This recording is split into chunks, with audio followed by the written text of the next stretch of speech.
It's Derek. And Derek, I'm not even going to try to pronounce your last name. How do I do this? It's Hoffrichter.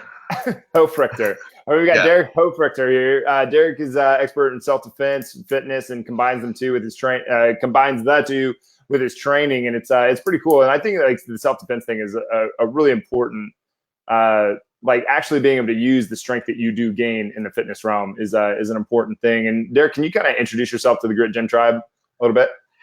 Yeah, absolutely. Like, my name's Derek. I've been practicing Krav Maga. That's the self-defense style that we teach. Krav Maga. It's an Israeli self-defense system. It comes from the Israeli military. They were the ones that created it, and they're the ones that Hardcore. actively practice it and use it. Yeah. And so it's used by a lot of other militaries and security agencies. But Nice. it actually, for the reasons that the Israeli military created and use it, makes it a great system for civilians. And so Okay. I've been training in it since 2002. I've been teaching it since about 2005, 2006, and then 7 years ago in 2011, I opened up my own gym. I Nice. I did it like as a passion and a hobby prior to that, and then Sure. I left the corporate world, put away my suits and ties and jackets and all that, and And you just put your quit my pajamas on and went to work. yeah, just literally quit my job and opened a gym and Nice. have been teaching the self defense and fitness for about a little over 7 years. Oh, cool. Nice. How's it gone so far? It's going great. We've sort of found a very unique combo, like you mentioned, of having the self defense and the fitness in one spot. So it's been good for us. We're actually on our third location in 7 years because we've outgrown the previous two locations. No So shit. That's yeah, it's awesome. been fun. It's been wild. Yeah. Why do you like in so like I agree with you. I think the fitness side of things and the strength side of things and like what you gain, I don't think of the gym as what like just getting better at exercise. I think of getting better at this stuff so that you can be greater at all the other things that you do, right? Right. Yeah. It's And that's self-defense being exactly one it. Yeah.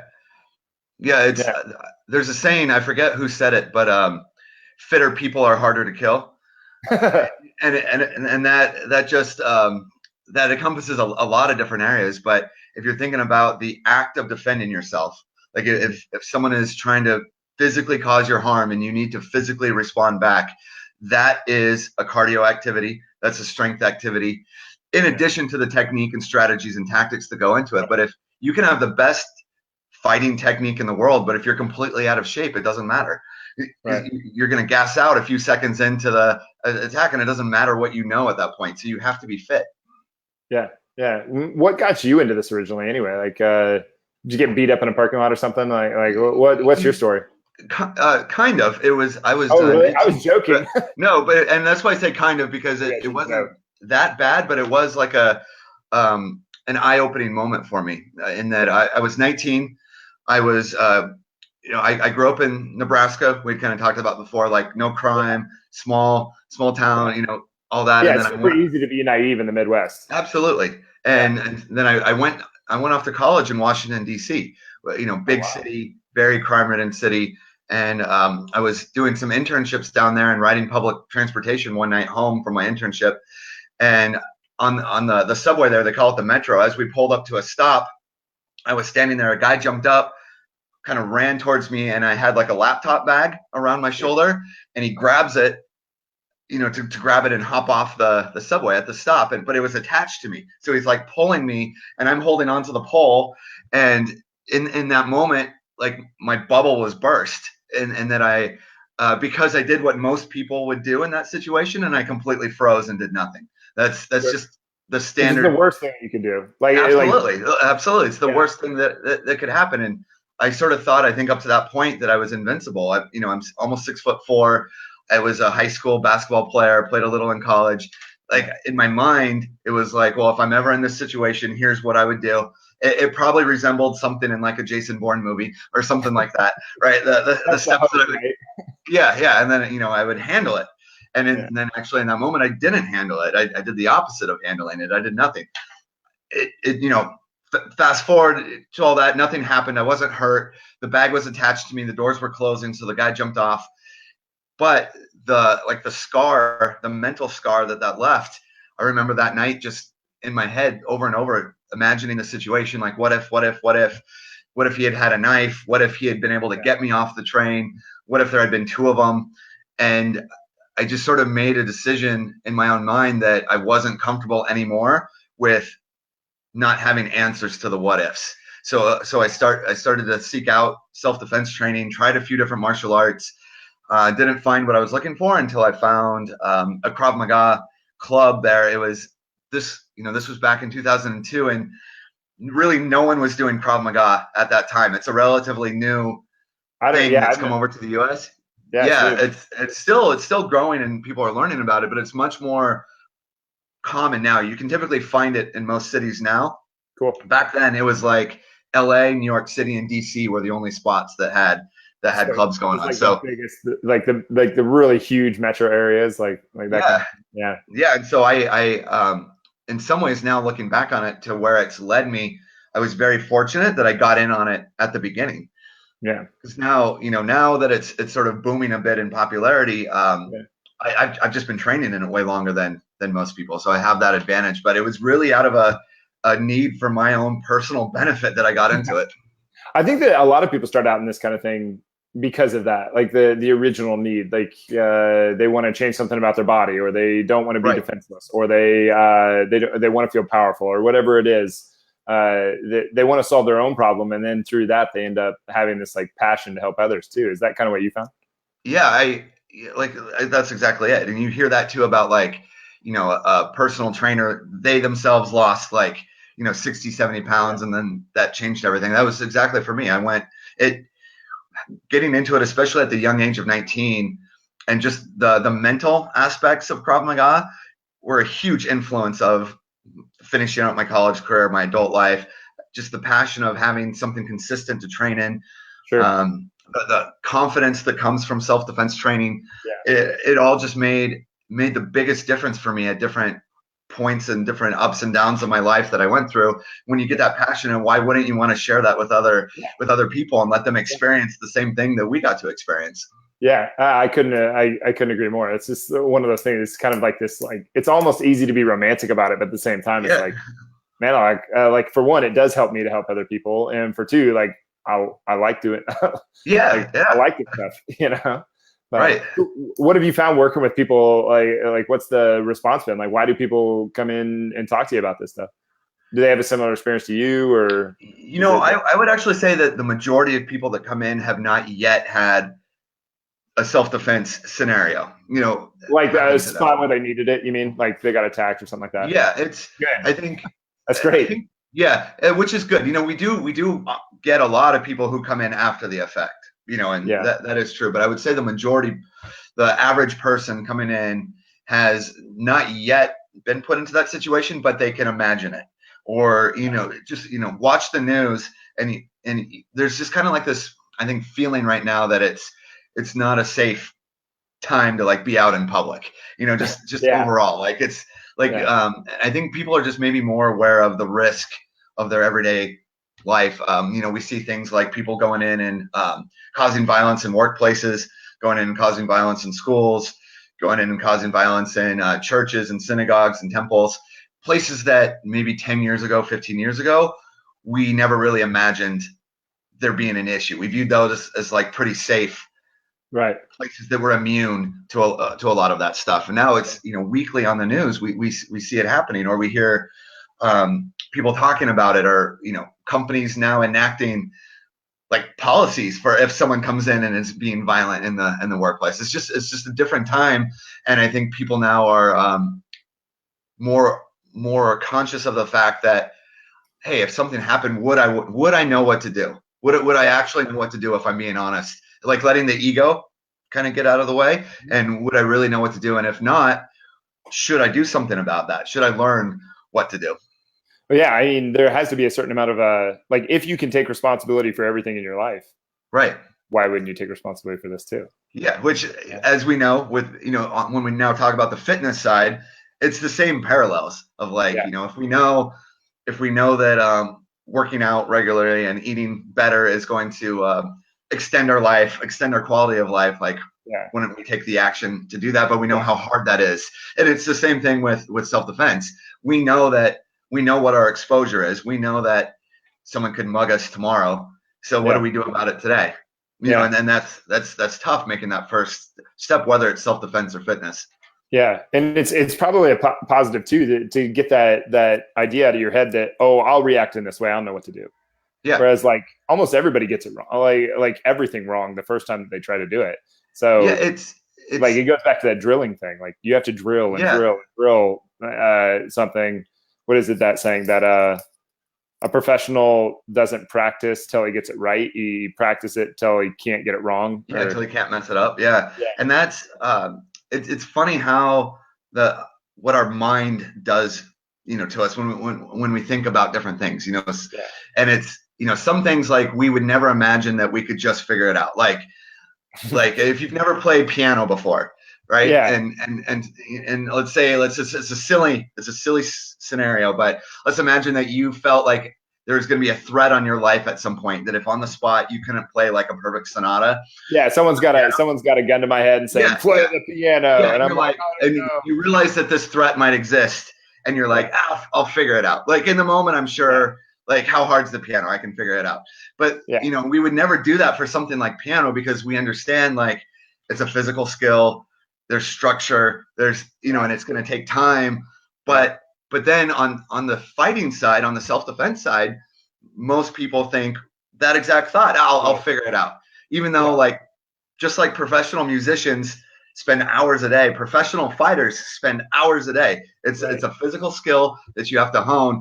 You will not just figure it out in the moment. You can get lucky in the moment, you know, and totally. You know, like maybe even I would say in my scenario with the guy trying to steal my bag, maybe I was just very, very lucky.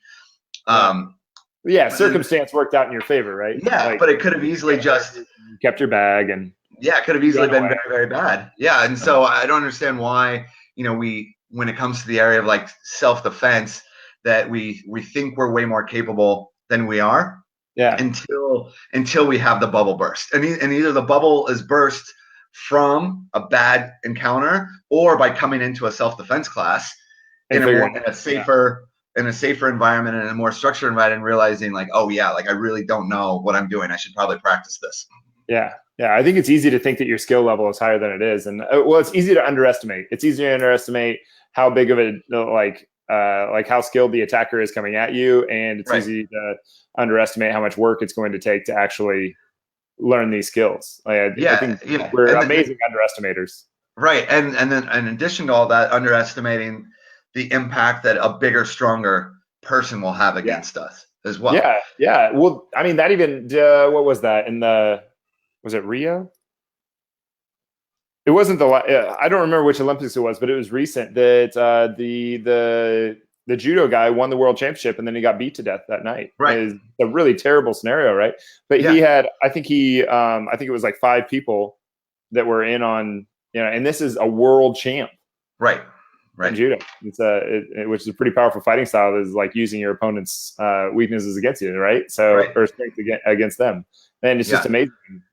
Anyway, I don't know where I was going with that, but no, I think that's a perfect example. Even someone at the top of his game, you know, and something that involves combat, you know, that would still the odds, you know, with multiple attackers, like it's this exactly ties into self-defense training, because as a judokan or a judo player, you never ever deal with more than one-on-one. Right. There's never a point in the match where a second opponent comes in and, you know, and it's 2-on-1, 3-on-1. So very interesting. Yeah. So that's very, very specific training for one-on-one. Now, all of a sudden in self-defense, there is no rules about one-on-one or, you know, mutual combat type of deal. And so now he didn't have the training for what to do with multiple attackers. And I would even argue that, you know, I love judo. There's a lot of judo within Krav Maga. The guy that created Krav Maga originally was actually a boxer, a wrestler, and he did judo. So there's a lot of judo in Krav, but judo is not super effective in the way that you turn your back and you really isolate yourself with one attacker. It's not super effective if there's multiple attackers. So I think that story, like in the extreme, you know, tells us a little bit about, if even this guy who practices fighting every day can't handle that situation, how are we going to handle it with zero training? Someone, the absolute best in the world. Yeah. he doesn't pull it off. And yeah, exactly. How long do you think, like, just a basic understanding of a few self-defense things, or do you think that this should be something that people do weekly, or like it should become masters of it? Like, how much do people need to devote to this thing in order to really be to better their position if something were to happen? That's a great question, and it's a great topic, because obviously with anything, more is going to be better. Sure. But we have to be realistic, and I think that's why my gym specifically has been successful with attracting people, is that we are making it possible for the regular person, the mom, the dad, the doctor, the lawyer, the CPA, the software IT guy. Those are the people that are training with me. It's not the professional fighter, because the professional fighter can dedicate it like it's a full-time job.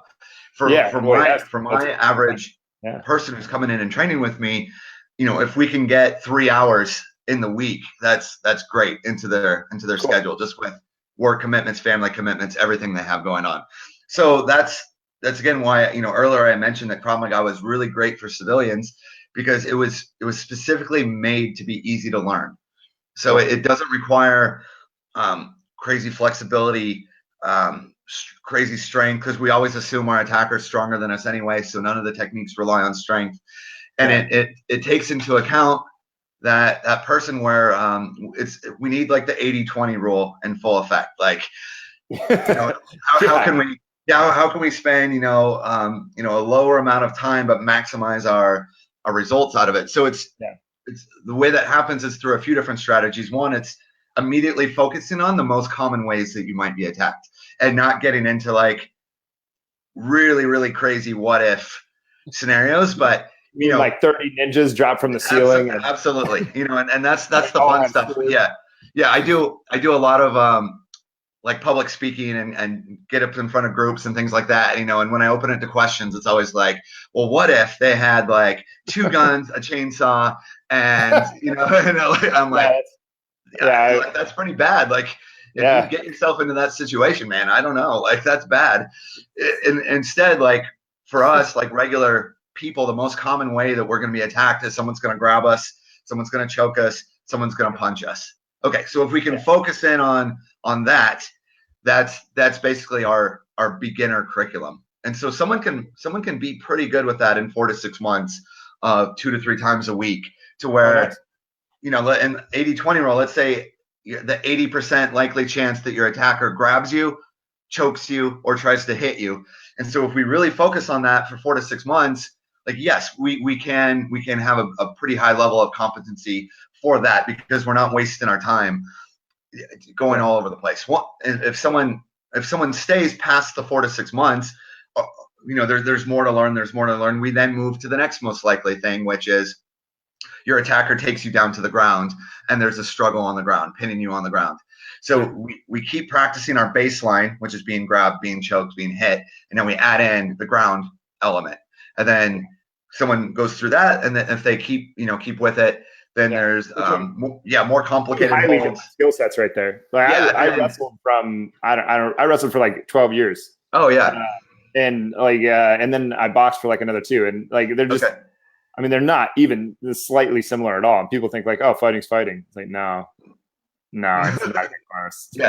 Yeah. And once someone if they spend 2 to 3 years on the fundamentals of it, then we'll start to really work in onto like weapon defenses, like knives, guns, blunt objects.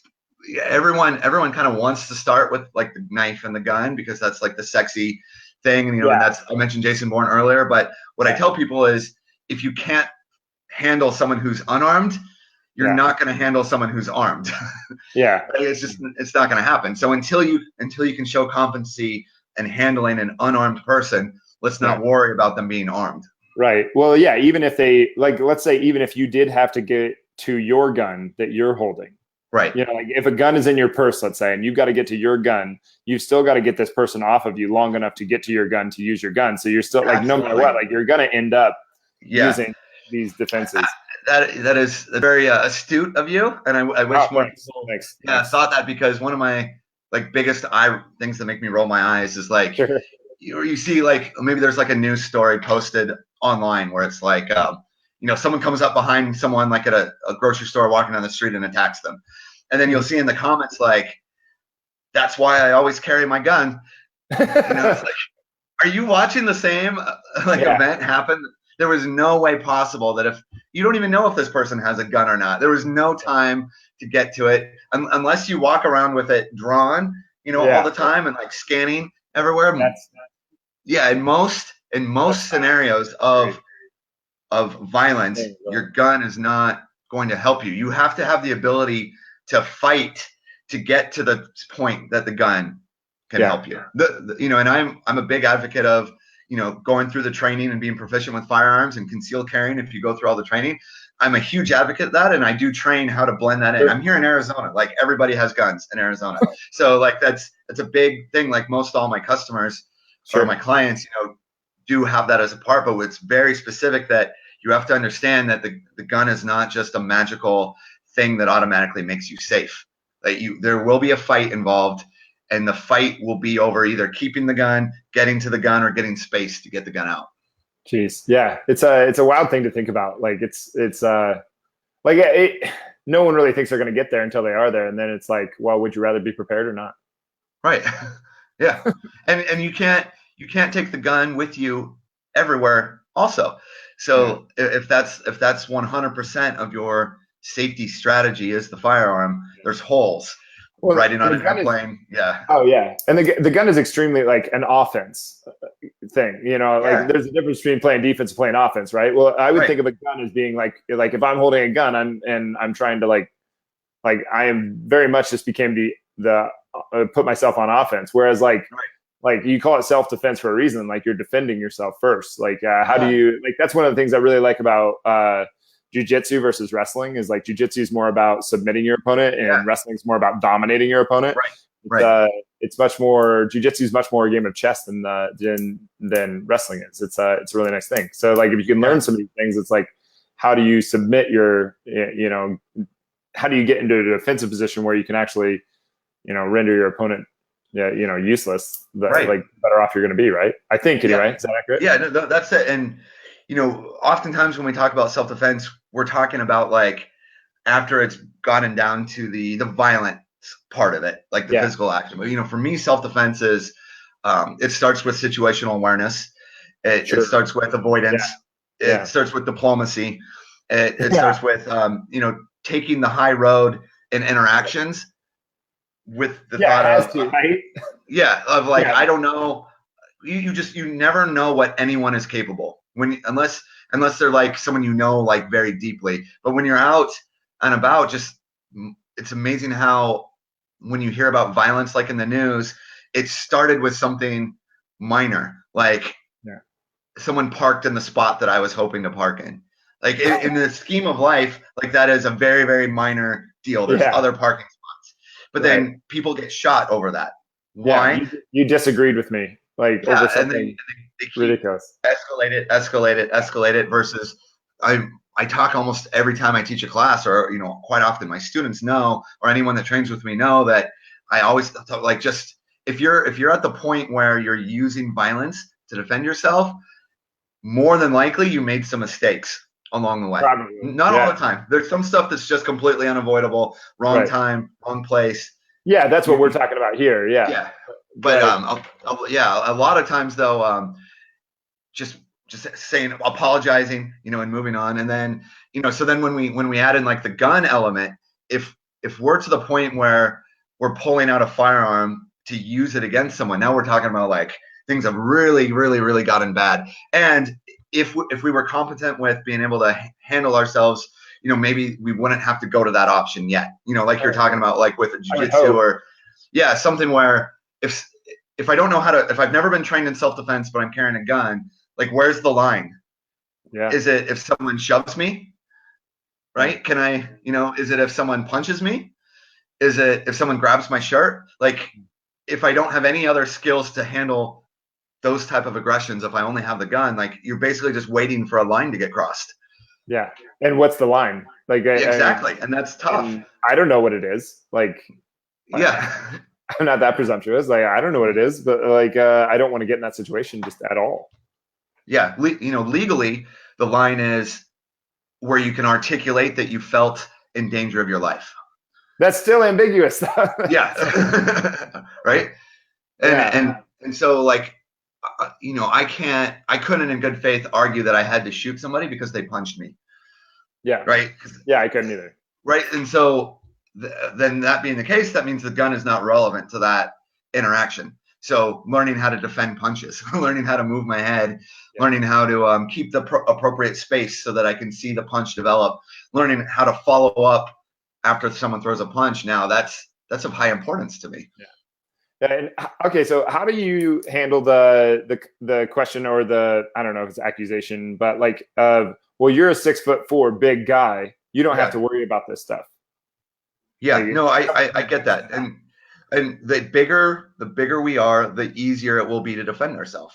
Absolutely, yeah. because there's a reason why in sport fighting they have weight classes. Yeah. Because if there were no weight classes, it would be boring. Because 99 out of 100 The big times, guy would just win. the big guy would win, Well, especially most of the time anyway. Like, yeah. I definitely got beat in wrestling by some, like, there's this one national champ. He probably weighed 140 when I was weighing, like, 220, and he just smoked. Right. Like, but he was just so damn technical and so fast. Like, every time they wrestle, just kill me. But at the same time, like, that's an anomaly. That's right. It's gonna be the anomaly, and so, of course, like, being bigger than most people, I'm bigger than the average person. Yeah. But there are still a lot of people bigger than me. Yeah. And there's a lot of I've seen them. I have some of them as members. I've trained with them. And so the proportion will still, like, play itself out. Like, if I get attacked by a 6'6", 250-pound dude, that's like a smaller person, being attacked by average. So I don't get to, like, cheat my way out of good technique, because I am not training. What's going to save you? Yeah, I am not training for the attack from the smaller person. That's not what I'm training for. I'm training for the attack from someone bigger than me. I also have other considerations too, like protecting my wife, protecting my family. Yep. To where, like, just being big isn't gonna stop it right there. If I stand up and say stop, for a person with the intent of doing violence, they're still going to do it. So I still have to be capable of doing it. Yeah, and how can you subdue them without adding to the violence? But I think you're spot on too, and like how you said that there, like, I think that gives more power, more credence, whatever it is, to the smaller person taking responsibility that they can anyway. Yeah, and doing some of this stuff. Absolutely. So for none of us, myself included, none of us are going to train to rely on our strength. We're going to train to rely on, as you mentioned, like, for the smaller people that are able to pull it off, it's a combination of, like, technical, just being really, really good on the technique, being fast, and then also it's a mindset. This is where the mindset comes in, of, especially in self-defense, but the mindset of, I will do what it takes. Yeah. And that goes through, I think that goes through the beginning of what you said too, like way before this ever got to a violent situation. Yeah, absolutely. That mindset, the mind is the most powerful weapon. Yeah. I like to say that's why if I'm at all persuasive or have any kind of like ability to pull out a silver tongue every now and then, I say it's because I'm 6'4" also, and I played football in college. And you go to a bar with a bunch of drunk people, and someone will have beer muscles, and I can't tell you how many fights I've talked my way out of, where I'm just like, I'm not going to fight you. For one, I'm not going to jail for your dumbass, and for two, like, you don't stand a chance. Like, how in the world do you think you stand a chance? Like, no, there's no win in this for me. I don't care anyway. That's brilliant. Yeah, not even getting there, and I think that's a big mindset thing too. But then also, when you do get there, the only fighting lesson I ever had before I did the boxing thing was this guy who told me, if you get in a fight, don't stop till they're dead. I was like, whoa, that's crazy. So that's true. So Krav Maga is a very aggressive martial art. It's known for being where it's either on or off. Like, we don't typically do things of, like, like the mindset of, like, something like judo, where it's like use their, manipulate them, or any of that. It's either 100% on or 100% off. We don't. The gray areas are the life is on the line. You better think that way. Yeah, You know? and that comes from the mindset. The mindset has to be tough enough. You have to want to survive it more than the attacker wants whatever they want from you. Yeah. And when you look at a lot of crime statistics, or you listen to interviews from people that were like serial killers or serial rapists, and you listen to like their thought process, they're not really that committed to a specific target. They do it for like, the thrill or whatever kind of perverted, pleasures they're getting out of it. But oftentimes, anytime when they experience resistance, they stop, because it's just like they know that there's someone else that they can move on to that's not gonna resist. So yeah, any obstacle that you can put in their way might be the thing. It's like locking your door. A real thief can get into your house, but absolutely, if that's that doorknob and it's already locked, it might be the tiniest thing, but it might get them to turn away. And the example that I use quite often, because especially if I'm teaching like a women's self-defense seminar and we're talking about the size issues, that it's like, we all either have experienced this or we know exactly what this looks like, but try picking up a cat that doesn't want to be picked up. Right? This little 10, 12 pound animal that, that's way bigger. Your size difference on that cat is way bigger than the size difference of this human that's trying to attack you. And if that cat does not want to be picked up, it wins. And why? And you give up too. Right. And then that's why. It's a combination of the cat is so committed to not wanting to be picked up that it's willing to, shriek and do weird contortions and claw. And you realize pretty quickly, like, I didn't want to pick up this cat that bad in the first place. Right. So you just let it go. That's oftentimes like when we're dealing like with something like being grabbed and held onto from the attacker. If you just go crazy and you're biting, spitting, screaming, stomping, scratching, like the attacker is going to be like, this is nuts. Like, this is a crazy person. Like, why? It's not worth it. It's not worth it. And their act of giving up and letting go is how you get away. Yeah. Yeah. I think that's fantastic.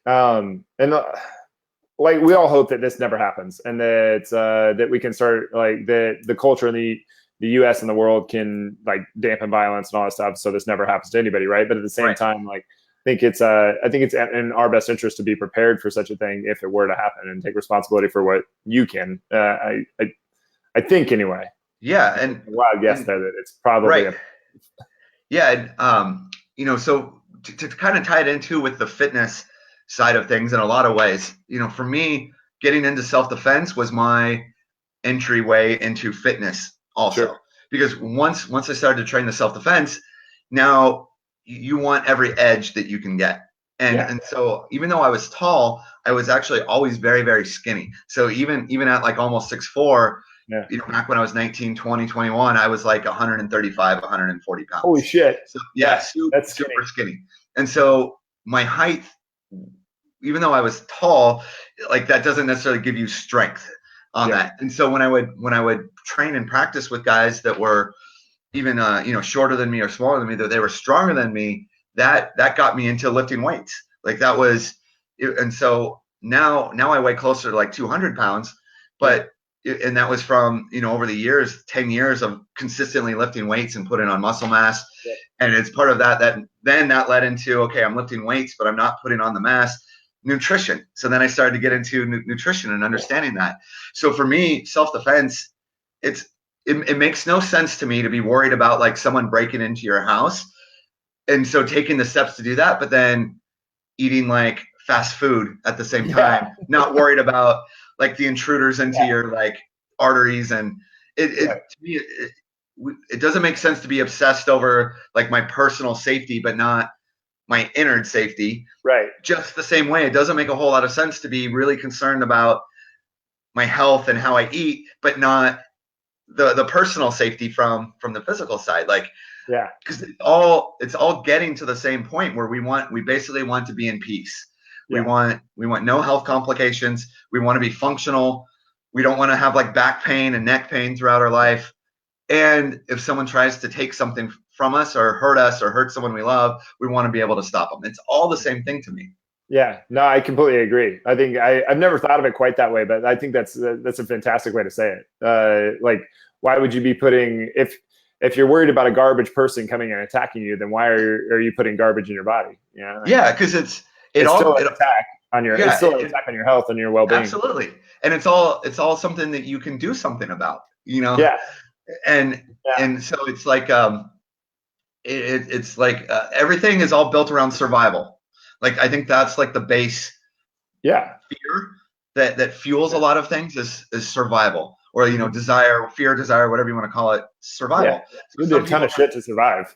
yeah, and survival is eating well now so that I survive through my 60s, 70s, 80s. That's survival.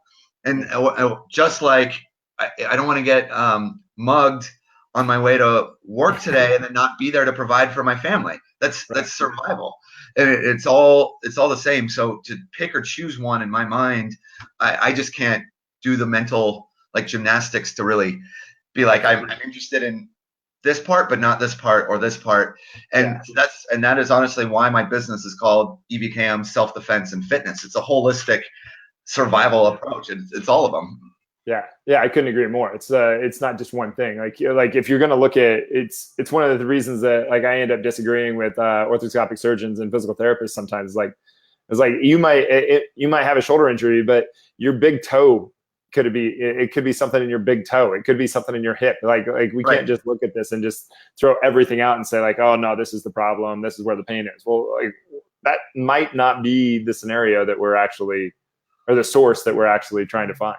Yeah. And just like with in that same vein, like if someone comes to me and they're like, I'm really worried about being able to defend myself. I live in maybe it's a sketchy neighborhood. All the neighbors have been broken into, and all that. And so I'm really, really worried about self-defense. Yeah. And when we have that conversation, before someone starts, we have a very encompassing conversation about like a lot of aspects. But, and then we get to the point where they're also like 75 pounds overweight, let's say. Yeah. Like we sort of have to have a conversation of like, what is the biggest threat to your health and safety and well-being right now? Is it the potential attacker, or is it the potential heart attack? And which is more likely to get to you first? But having that holistic approach, we can start working on the weight while we're learning self-defense moves, because again, just physically boxing or wrestling, that's a hell of a workout.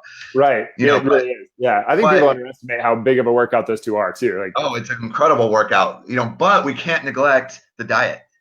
Right.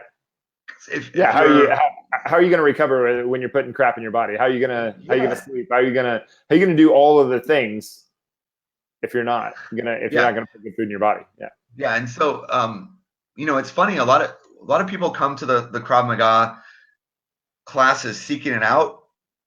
Actually, more so because of fitness reasons, because they have heard, Krav Maga is a fantastic workout. We've had a bit of a bump over the last few years because it's become like a celebrity workout.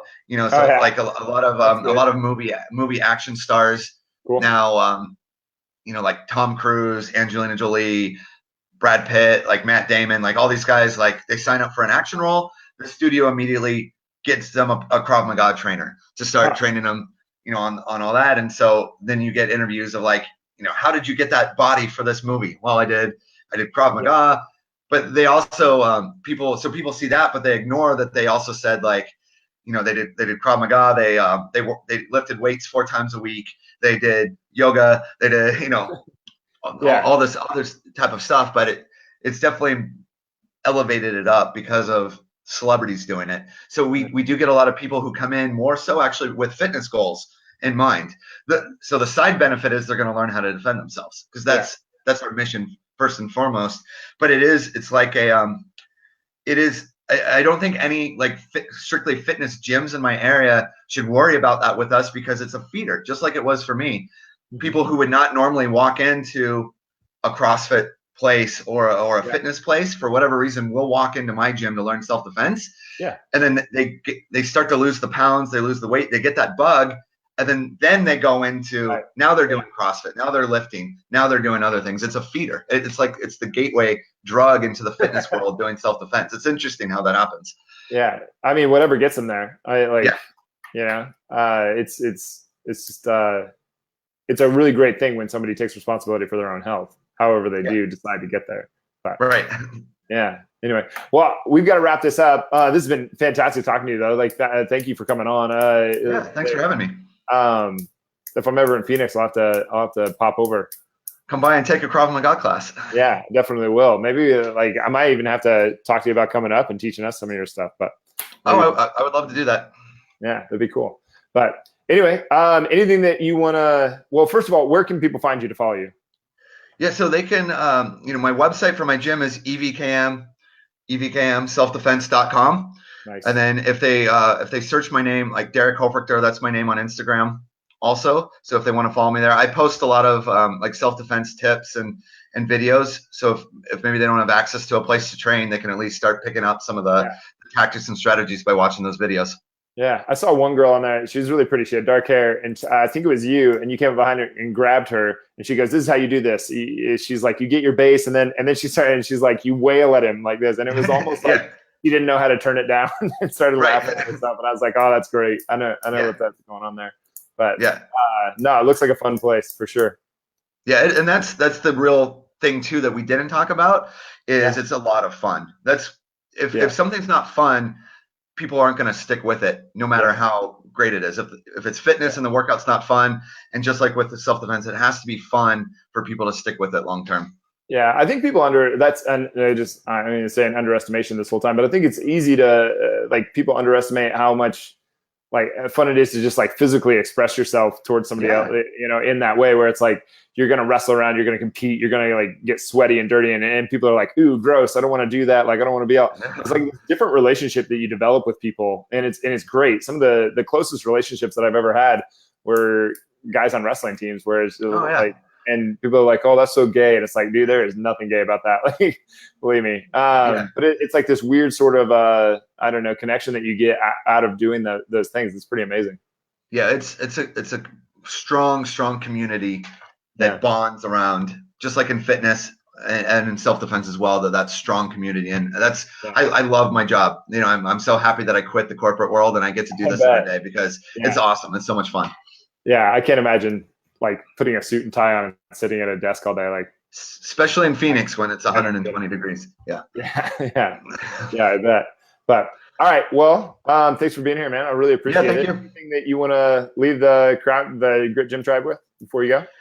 No, just I hope that maybe some people who are listening to this, more so they're used to the fitness. Maybe they've never considered the other part of the survival. It's not just fitness, it's not just nutrition, but also just taking care of yourself and protecting people around you. And again, it's all part of the same thing. So maybe that there's a light bulb or some curiosity that I piqued in some people. So, yeah. I hope that people start thinking about how they're going, not just the strength that they're going to gain, but how they're going to apply it. Yeah. That's great. Anyway, well, thanks for being here, man. Really appreciate it. Thank you.